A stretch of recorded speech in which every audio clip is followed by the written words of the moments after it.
না দেয় তাহলে আমার মতো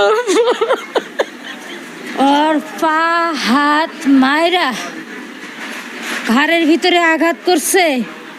ঘাড়ের রক ছিঁড়ে গেলে কি আর পাইতাম। মুখের ভিতরে মাথায় বাড়ি দিছে, সহ্য করতে পারে নাই, চিক্কুর মারছে। ওই যে মাথা টুপি ছিল, ওই টুপি যে লাঠিটা মারছে, ওই লাঠিটা গলার ভিতরে এমনি করে ভইরা দিছে। শুয়ার আমার গলায় তৈরি গেছে। এই করে শুনলাম ওই হুজুরের মনে কি রহমত হইল না? ওই কি কোনো মায়ের সন্তান না? রহমত হইল না?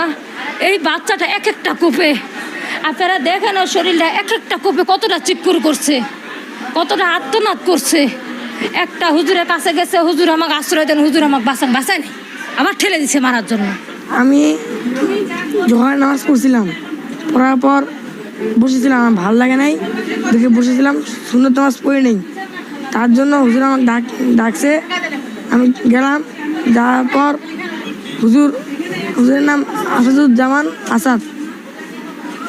আমি জোহরের নামাজ পড়ছি, সুন্নত পড়ে দেখে আমাকে মাইর দিছে, আমাকে ব্যাট দিয়ে মাইর দিছে। দেওয়ার পর আমাকে লাথি দিছে, পিঠের মধ্যে ঘুষা দিছে, আমার মাথার মধ্যে ব্যাট দিয়ে আঘাত করেছে। আমি যখন চিল্লাতেছিলাম, তো আমার মাথার টুপিটা নিয়ে আমার মুখের ভিতরে ঠেলে দেওয়ার কারণে আমার মুখটা চামড়া উঠে গেছে। তারপর তখন আমি বলছিলাম, হুজুর আমাকে একটু আব্বুকে ফোন দেন। হুজুর আমার আব্বুকে ফোন দেয় নাই। বললাম হুজুর বাসায় যাবো, তা আমাকে দেয় নাই। পরে তখন আমার একটা রুমের মধ্যে শোয়া রাখছে। পরে তখন হুজুর 9টার দিকে বাসা চলে গেছে। আমার তো অনেক ব্যথা করতেছিল, হুজুর চলে গেছে। পরে আমি একটু খোলা দেখছি মাদ্রাসা, পরে আমি আমার আব্বুর দোকানে আসে পড়ছি। 60 থেকে 70টা বাচ্চা আছে। আজকে আমার বাচ্চাকে মারছে, কালকে আরেক বাচ্চা